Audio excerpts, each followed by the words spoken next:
안녕하세요. 저는 저희 박민혁 교수님 대신해서 오늘 발표하게 된 서울대학교 재료공학부 이동현이라고 합니다. 오늘 저는 이제 차세대 AI 및 고성능 메모리 반도체 개발을 위한 자가용류 광유전체 터널 접합이라는 메모리 소자에 대해서 말씀드리도록 하겠습니다.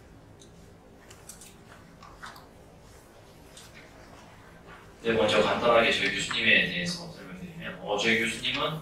지금 오늘 말씀드릴 소자에서 사용된 핵심 재료인 플로라이트 구조 강유전체에 대해서 국내에서는 최초로 보고를 하셨고, 그리고 해당 특성을 이제 전 세계에서 최초로 보고한 독일의 남랩이라는 연구소에서 박사부 과정을 진행을 하셨습니다. 그리고 현재는 서울대학교 재료공학부의 부에 재직 중이십니다. 네, 죄송한데 이제 그림이 조금 깨졌는데 설명을 드리면 앞선 김재준 교수님 연구 그룹에서 이제 다양한 이머징 메모리에 대해서 말씀을 해주셨는데, 일단 저희 이제 강유전체 메모리에 대해서 이제 외고 말씀을 하셨던데, 일단 저희는 앞에서 말씀하셨던 M램이나 R램 그리고 PC램 같은 메모리 소자보다 이 강유전체 기반의 메모리 소자가 좀 더 유명한 재료로 사용을 할 수 있다라고 생각을 하고, 그 중에서도 이제 다양한 구조들이 있는데 제가 집중한 거는 페어엘렉트릭 터널 정전이라고 하는 이제 투터미널 구조의 단순한 구조의 소자입니다. 해당 소자 같은 경우에는 이제 투터미널을 가지기 때문에 이제 아래 조금 깨진 그림이긴 한데, 저기서 보이는 것과 같이 단순한 어레이 구조를 이제 쉽게 집적화할 수 있다는 장점이 있습니다. 다만 저희 오늘 말씀드린 페어엘렉트릭 터널 정전을 포함해서 모든 투터미널의 투터미널의 구조를 가지는 M램이라든지 R램이라든지 이런 소자들이 공통적으로 가지는 문제가 이런 형태로 단순하게 집적화를 시키면 빨간색으로 표시한 이제 선택한 소자 외에도 그 옆에 있는 소자들을 통해서도 충분히 전류가 흐를 수 있고, 이로 인해서 이제 읽고자 하는 전류의 페일리어를 일으키게 됩니다. 그렇기 때문에 이제 이 어떤 소자를 읽고 싶으면 이 소자를 읽기 위해서 선택을 하기 위해서 들어가는 어떤 트랜지스터 같은 선택 소자가 들어가게 되고, 그렇게 되면 사실 이 투터미널이라는 단순한 구조에서는 장점을 잃어버리게 됩니다. 그렇기 때문에 저희는 이 소자 내에서 자체적으로 이제 원치 않은 방향에서 흐를 수 있는 전류는 제한을 할 수 있는 오른쪽에 보이시는 것 같이 조금 낮은 전류에서나 아니면 역방향 전류에서 보다 더 소자의 저항이 높아져서 해당 패스로 전류가 흐르지 못하게 하는 소자를 개발하였습니다. 네, 그래서 먼저 강유전체가 무엇인가에 대해서 간단히 말씀드리면, 강유전체는 외부의 전기를 제거를 하더라도 어떠한 궁극 상태가 계속해서 permanent하게 유지가 되는 소자를 말하고, 해당 궁극 상태가 외부 전기를 통해서 또 이제 방향을 바꿀 수 있기 때문에 이렇게 남아있는 전류를 활용을 해서 비휘발성의 메모리 소자로 활용을 할 수 있게 됩니다. 그래서 이제 좌측에 보이는 이제 원자 구조에서 이제 노란색으로 표시한 이 산소 이온이 외부 전기에 의해서 이동을 하고 위치하는 것에 따라서 저희가 활용을 하게 되고, 이렇게 되면 이제 전자 아래쪽에 보이시는 이제 전자의 위치에 따라서 이 전자의 에너지 구조가 달라지게 됩니다. 그래서 이제 한쪽 전극에서 이제 반대쪽 전극으로 이제 이동을 하기 위한 중간에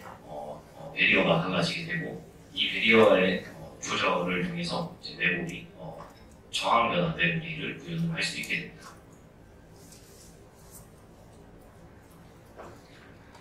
네, 그래서 이제 전체적인 동작을 간단히 말씀드리면, 제일 왼쪽에서 보시면 이제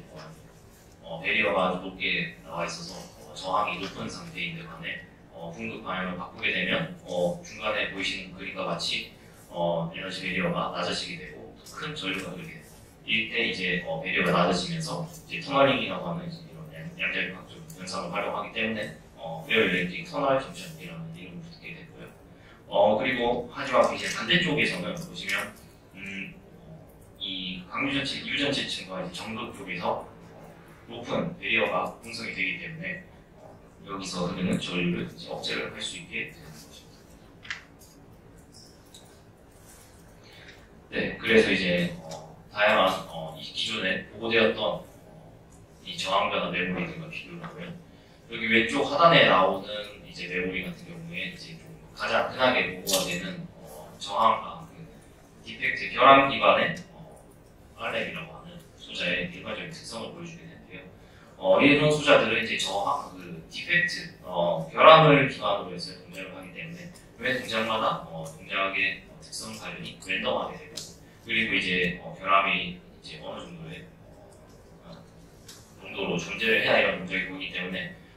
이제 인뷰런스 내구성 같은 특성에서도 이제 제한이 있게 됩니다. 혹은 이제 PC램 같은 경우에는 이제 이게 전개를 가하면서 이제 전자 이동에 따라서 발생되는 이제 열을 통해서 어떤 물질의 비정질, 결정질 상태를 바꿀 수 있게 됩니다.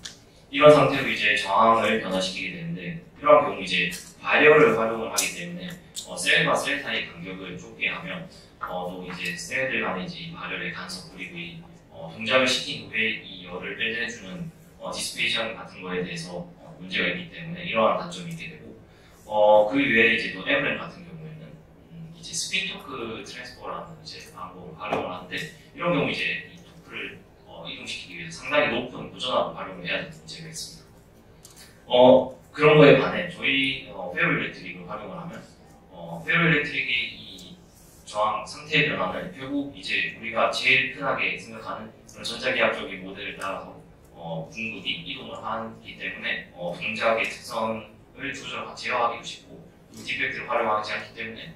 내구성에 대한 문제도 이슈도 없으며 발열도 활용하지 않고 그리고 이제 특히나 저희 플로렌트 구조 페어일렉트릭 같은 경우에는 기존 반도체 공정에서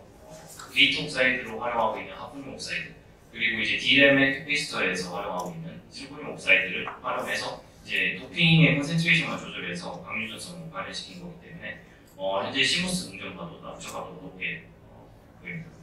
그래서 우측에 보이시는 것 같이 이제 왼쪽에서는 이제 단 한 100번의 사이클링 동안 이 특성의 변화들이 눈에 띄게 보이는데 우측에 보인 상단의 저희 소자 같은 경우에는 한 50회 동안 반복해서 이제 동작을 시켰는데도 큰 특성의 변화가 없는 것을 확인하실 수가 있고 아래쪽 같은 경우에는 이제 하나의 셀에서 이제 총 3비트, 3비트의 동작을 시키는 동작을 총 81개의 셀에서 반복을 했을 때도 이제 서로 메모리의 간섭 없이 하나의 셀에서 넓은 면적에서도 동작이 가능하다는 것을 보였습니다. 네, 그리고 이제 저희 설명에서 가장 중요한 자가 정류, 셀렉터가 없어도 되는 이런 특성에 대해서 보여드리면 앞서 말씀드렸던 과 같이 이제 한쪽의 배리어를 이제 높게 해서 전류의 전도를 이제 제한하는 그래서 그러한 형태가 나오기 위해서 어떠한 전극과 유전체가 에너지의 구성이 어떻게 되어야 되는가가 이제 저희 오늘 말씀드린 기술의 주의 핵심이고요. 그런 거를 활용할 수 있는 재료와 에너지 관계가 이제 우측에 나와 있습니다. 이런 식으로 이제 구성을 하게 되면 좌측에 보이시는 것 같은 이제 이런 반대쪽에서 저항이 높게 되는 현상이 발생이 되게 되는데 그럼 이 상황에서 앞서 보여드렸던 이런 어레이를 구성한다고 했을 때에 그러면 주변에서 흘러오는 이 전류가 얼마나 되는가 그래서 그 전류가 들어오는 상황에서 저희가 선택한 소자의 저항 변화에 따라서 차이가 날 수 있는 읽을 수 있는 마진이 얼마나 되는가를 이제 좌측 하단에서 이제 이런 간단한 식으로 해서 계산을 해봤을 때 중간에 보이시는 것 같이 이제 리드 마진 볼테이지가 한 10%를 기준으로 했을 때 약 10의 4승까지의 10의 4승과 10의 4승 사이즈의 어레이를 만들 수 있는 것으로 계산을 하였습니다. 이런 사이즈 같은 경우에 사실 이제 앞으로 생각을 하고 있는 이런 AI의 이제 엑셀러레이터로서의 생각을 하면 이제 저희가 생각하는 사람의 이제 뉴런 같은 경우에 이 하나의 저희 소자 같은 경우에 이제 뉴런과 시냅스 중에 시냅스라는 어떤 특성을 이제 모사할 수 있는데 사람의 뉴런 하나에 한 시냅스라고 얘기하는 건데 한 10의 3승에서 4승의 영역이 있는 것으로 알려져 있습니다. 결국 이런 이제 휴먼의 스케일의 구조를 만드는 데도 충분하다는 걸 이제 보여주고요. 그래서 이제 실제 간단하게 이런 어레이를 만들었을 때에도 동작들을 활용하기도 할 수 있는데 하나의 또 다른 이제 저희 소자의 장점이 여기서 좀 문제가 되지는데 소자의 장점이 이제 이 소자를 이제 직접화해서 하나의 셀을 한 10나노미터 스케일로 이렇게 줄인다고 했을 때 앞서 말씀드렸던 알렌 같은 소자의 같은 경우에는 그 사이즈를 줄이더라도 소자의 저항 값에 큰 변화가 일반적으로 없게 됩니다. 그런데 이런 소자를 만들었을 때 이제 셀 2라고 표시된 것 같이 이게 이제 점점 더 커지게 되면 저기 전원으로부터의 이 길이 거리가 점점 멀어지게 되고 그러면 저기 전극에 드랍되는 볼테이지가 상당히 크게 돼서 저희가 원하는 만큼의 전압 드랍이 이 셀 2에 되는 것과 셀 1에 되는 이제 전압 소스에 가까운 아니와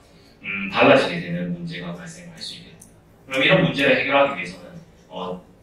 전극의 저항을 낮추거나 아니면 이제 셀의 전압이 좀 높게 유지가 돼야 되는데 저희 소자 같은 경우에는 이제 저 하나의 단위에서의 비율이 한 10-7승 정도로 저희가 생각하는 어레이 사이즈에서 큰 문제가 없을 것으로 생각이 되고 앞서 말씀드렸던 것 같이 이 셀 사이즈를 더 줄였을 때에는 전극의 저항은 줄어들게 되는데 만약 앞서 말씀드린 알렌 같은 경우에는 저항이 그대로 유지가 되기 때문에 이런 전극 저항에 의한 문제가 커지게 되게 됩니다. 반면 저희 소자 같은 경우에는 이제 소자의 면적 전체를 활용하기 때문에 그 셀의 사이즈를 줄이면 저항도 같이 줄어들게 되고 저항도 같이 커지게 되고 이제 전극과 저항 셀의 저항 비율이 일정하게 유지가 돼서 스케일다운하는 상황에서도 큰 문제가 없게 됩니다. 네, 그래서 이제 위에 보이는 이 전체 셀을 이제 3비트 동작을 했을 때 아래와 같이 잘 구분이 되는 것을 확인을 할 수가 있었고요. 네, 그래서 이제 저희 이제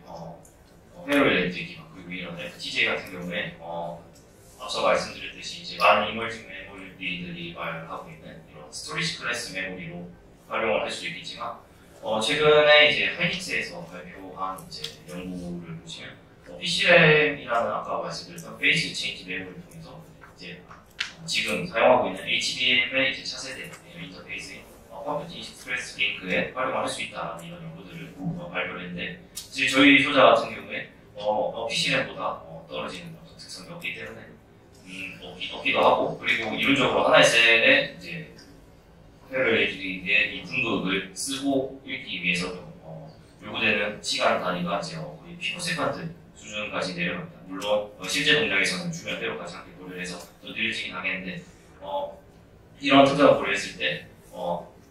앞으로 더 차세대의 이제 컴퓨터 익스프레스 링크나 아니면 더 나아가서 비기발성 이제 메모리 때문에 프로세싱 메모리나 아니면 이제 인공지능 반도체 이제 연산 엑셀러레이터도 활용을 할 수가 있게 됩니다. 네, 그래서 이제 만약에 이제 엑셀러레이터로 활용을 한다고 하면 이 중간에 보이시는 것 같이 이제 이런 구조의 칩이 만들어지게 되면 저기 있는 중간에 연산 장치에서 활용할 수 있게 되는데 이런 연산 장치에서 이제 활용을 한다라고 가정을 했을 때 우측 하단에 보이시는 아이디어이 이제 일반 지금 현재의 DRAM과 NAND 플래시를 활용을 하고 그리고 CPU 같은 아키텍처에서 저희 그 폰노임 아키텍처에서 계산을 했을 때의 정확도가 약 한 97%의 이미지의 주로 정확도를 보였습니다. 그리고 이게 숫자가 좀 잘못 입력했는데 저희가 동작한 시뮬레이션 저희 소자를 같이 활용한다고 했을 때 약 95%까지의 정확도를 보여줄 수 있는 것으로 활용을 하였습니다.